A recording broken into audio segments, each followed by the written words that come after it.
happens. Anyways, now let's get into this Joe Budden stuff. All right, so I'm watching this kind of closely because we're seeing really two media giants going back and back with each other, or head to head with each other. Neck and neck. Yeah. Yeah. And I thought these guys were friends, and then I thought they're friends, and then maybe they're like jokingly enemies, but like right now, I really do think they really have some type of beef with each other, and it all came off of maybe just the fact that Charlamagne said he doesn't have good business acumen unless Joe doesn't know it. Unless that shit is stemming from something else behind the scenes that we never heard about. Mm-hmm. That small comment kind of snowballed into something bigger. Yeah. Yeah. So how do I say this? After that comment, we even spoke about this last week. Joe Budden said you got walked out of HBO for something you didn't do. And from that comment, we had Tahiri go on the Hollywood Unlocked, say what she said, and Hollywood Unlocked, Charlamagne, iHeartMedia. Yeah. Tahiri ex relationship with Joe Budden, that was one strike against Joe Budden. And then the whole Rocky saying that Joe Budden was abusive to her. To her? Yeah. No. My fault. I thought, to Sin. She leaked audio about Joe being abusive towards Sin Santana. Yeah. We got that. That came out. And on top of that, terrible court documents that I've never read myself, but they slated like some really salacious and nasty things about Joe. Video also showed that Joe, why is this guy calling me? What the fuck is this? Man, get off my phone, bro. Okay, video. There was also that same week he talked about playing with his dog's private parts to make jerking off his dog, and then there was audio of him talking about, you ever just jerk off your dog? That's disgusting. That is disgusting. Yeah. I personally do not pick up animals. Like I don't mind small dogs. I'm afraid of animals. I hate cats. I never pick up animals. Like I'll pet them, but I'll never go under and pick them up. I don't know. I'm just so scared of like touching an animal's body, let alone their fucking private parts. That's disgusting. I can understand that. Yeah. Saying that and all of that type of stuff, smear campaign is what started to, drum up in the wind. And at least one thing about it is that Sin Santana came out and was like, she shared that audio with someone that it was in confidence and then it wasn't supposed to be leaked. Mm-hmm.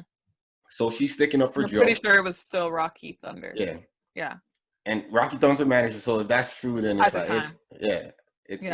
it's bad. It's all bad. But Sin, all she said, she didn't actually say anything really. She was just like, Joe's a good dad. I don't care. I care about the mental health of my son. I don't want him to ever hear anything on the media, and not everything in my life needs to be discussed in public.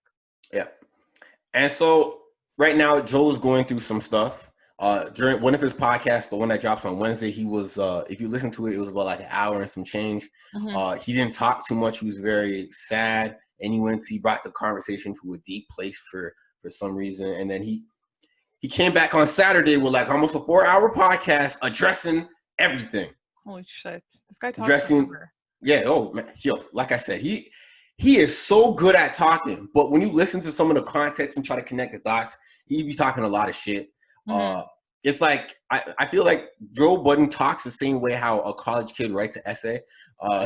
Okay. You just try to fill up space because you try to hit that minimum word count. Yeah. Yeah, that's what I feel like at times. Because at times, like, all this shit could have been really reduced into a smaller, compact, and more meaningful essay. But whatever, the teacher wants what she wants, or he wants. Yeah. But that's how. So he. All right. Let me see how I could get into that part. So during his 3-hour or 4-hour conversation on the podcast, he addressed how the whole business thing, going back, and how he's here for the creators and the creators, this, that, and the third. And Charlamagne got a new deal with iHeartMedia where he said he's in partnership with them, 50-50 partnership, and he was able to get on other personalities to join the network for the Black Effect podcast, which is, I feel, was a great move to hear. Right? Yeah. Joe Budden, on the other hand, was like, it's good, but it's not what I'm trying to do. I'm trying to have ownership, equity in the podcast space. And so, and Charlamagne took to his thing, and he made light jokes at Joe Budden, but he didn't take it to the level that Joe Budden took it on Saturday. Charlamagne was really saying, jokes about the whole, different ways you could, masturbate a dog. He was making jokes. Holy shit, man. He was doing what Charlamagne would do and what Joe Budden would do, but Charlamagne wasn't taking it low. Joe Budden, on the other hand, he said that he was about to. What if I lended my platform to the woman that is accusing you of rape, and let her have something, or let her say some things that you're trying to pay off? What if I spend the night in South Carolina and spoke to the woman that is coming at you? And Rory was like, whoa, Joe, what are you doing? Yeah. Because that's kind of like objectifying her as well, too, in a sense. Like, why are you bringing this innocent girl into the middle of this when she already has her own trauma to deal with? Yeah. So, because we spoke on this a little bit back in like 2018 when this whole thing came out. And surprisingly, the whole information of it, the conversation of it all kind of died down as Charlamagne was, doing and going and trucking. And Joe Budden even got at the fact that, why is your podcast not so inconsistent? Why were you guys on vacation? Why? Because this was the heat of the moment Charlamagne was going through it. And so Joe Budden was really taking it there, and then he's getting at Andrew Schultz and stuff. So I saw that was really nasty, the way that they went about it, or he was going about it.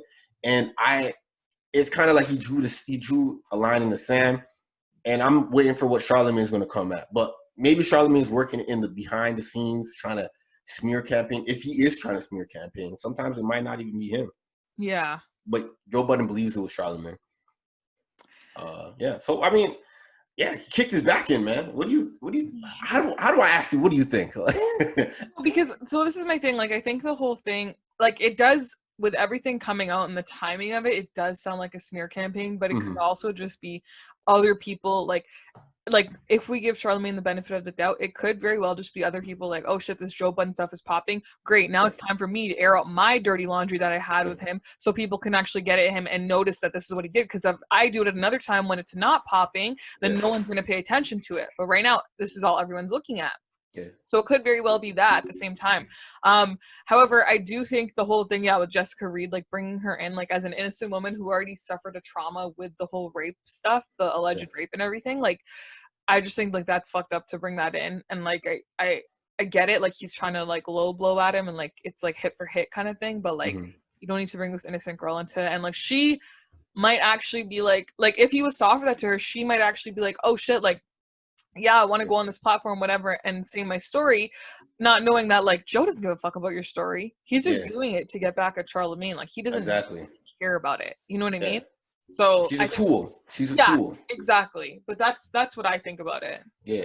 So I actually tweeted something as I was listening to the conversation, and I was trying to figure out what Joe's, because there's two things. Not to say there's two things, but obviously there's Joe's gripe with Charlamagne and other creators who might look at Joe, or black people trying to get entrepreneurship the way that Joe is trying to articulate. And he's a Virgo just like me. We get very passionate. We may not articulate ourselves the same way that we should try to get people to understand us, but as a Virgo, I'm understanding them. And so after I heard and really concentrated on figuring what he was trying to do, I figured that Joe is trying to do a finesse move, a jack move to the businesses, and he wants to, grab if not all the revenues from streaming platforms that their podcast generates, right? So all the streams, Joe wants a hand in that pot that the Spotify or any other streaming platform is getting from the $1 billion brand that he is bringing. He said he generates $1 billion. That's what he says. I'm not quite sure if that's even factual. Yeah. So that what he contributes. Joe Budden is like, if you ever watched the movie King of New York, or if anyone watched the movie King of New York, I would reference him to Frank White, where Frank White walked into the room of all the mob guys and said, if a nickel bag is sold in Central Park, I want in. That's what type of energy Joe Budden is on. I think he kind of showed a little bit of that when it came to the whole Complex thing, about how Complex wasn't giving them percentages of the brand deals that they were getting to put on camera. And Joe Budden was angry with that. So I think that's what Joe Budden is, but he's trying to bring it on a bigger scale in terms of, if I'm bringing about 100,000 in streams or $1 billion in streams for Spotify, I want 50% of that. Straight to me, straight to my pocket, my brand. I don't want a percentage. I don't want what you think I'm owed. I want what I'm contributing.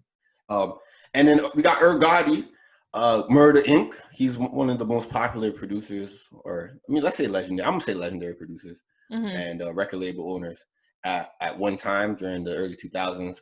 He also came out in a recent interview, which kind of actually really solidified why 50 Cent keeps on slandering this guy, making fun and poking fun at this guy. Because in the interview, he said that he used his power, his clout, to make sure he kind of like blackballed 50 Cent from catching any deals or getting the worst deals possible. And right there, I understand there's certain things that you want to say and there's certain things you want to do. You could have done that. Cool. That was your enemy at the time. Cool. I understand. But don't say it. Yeah, because now it's like when he does it, when 50 Cent comes at you again, which he has been doing for the past 20 years almost, we were like, come on, 50, maybe it's like, yo, just leave it alone. Like, stop beefing. Like, just leave it alone. This kind of proves that, nah, he got to stay on his head. Yeah, exactly. Just continue doing it. He deserves that kind of thing. Exactly. Yeah. So, what were your thoughts on that? Like, have you ever blocked anyone before? Blocked any blessings? No, before? I've never done that. I would never do that. I think that's just like petty and childish. If you're my enemy and I want to, like, let's say, like for Irv, I guess it was a matter of being bigger than 50 at that time. And if you're my enemy and I want to be bigger than you, I'm not going to cheat to do it. I'm going to give us both an equal opportunity so that when I do beat your ass and I am bigger than you, I could say I actually earned it. And I know that I'm actually bigger than you and you're not a threat to me. Like blocking someone from doing that is like proving that they're a threat to you. And then at that point, it's like, you know that they're better than you. And that's why you block them. Yeah. Which is stupid. He literally like stopped business, try to stop business for him, try to make him poor out here, make him fucked up. Man, that's some hate dash. That's what you call a player hater. I can understand hating on something, but player hating, stopping someone's grind, that's some real dirty ass shit that, I can't really get down with. Yeah, it's really fucked up. Yeah, and so I don't feel sympathy if 50 Cent, yeah, I wouldn't. It's well deserved. It's well deserved. Yeah, exactly. Yeah, agree. And also we have Candace Owens and Cardi B. I think honestly, there is people who don't like Candace. I keep on calling Candace Owens because of some of the rhetoric that she does say. I just want to point this out there. I am not one of those people. I don't necessarily hate her, but what I have heard her said in terms of like the Black community and trying to build up a family and stuff like that, which I want to look up for myself. It kind of sounds like she makes sense about certain stance that she has in terms of,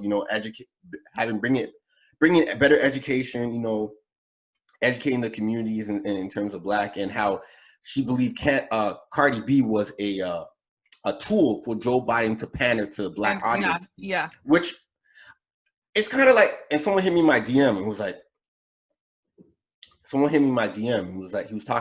was talking about Cardi B and how Cardi B's a smart person and trying to make it seem like she's not smart and stuff like that. She tried to ruin the Cardi B image, but at the same time, what does Cardi B really? Not to say what she doesn't know about politics is like, you know how there's a messenger and there's someone who knows the right things to say, and there's someone who knows the right things to say that we want to hear it from. I don't think Cardi B's either of those, but I kind of find it weird why she was, sitting down with Joe Biden and before Joe Biden it was Bernie Sanders. Yeah, and it was kind of like, I can understand she has a big platform, but bring it to Charlamagne, bro. Like, bring it to Charlamagne. Well, yeah, but the thing with Cardi B is like, they are pandering, but it's because it's an election or whatever. Like, they're going to do what they have to do to get their votes, which is cool.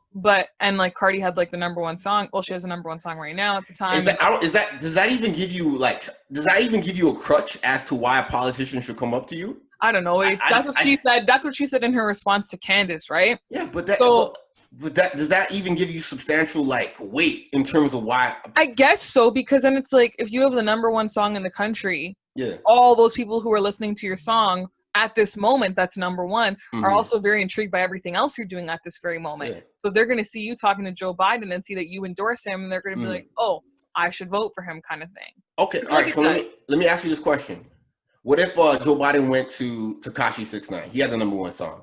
What would your thoughts then be? But the thing with Tekashi is like, not everyone fucks with him.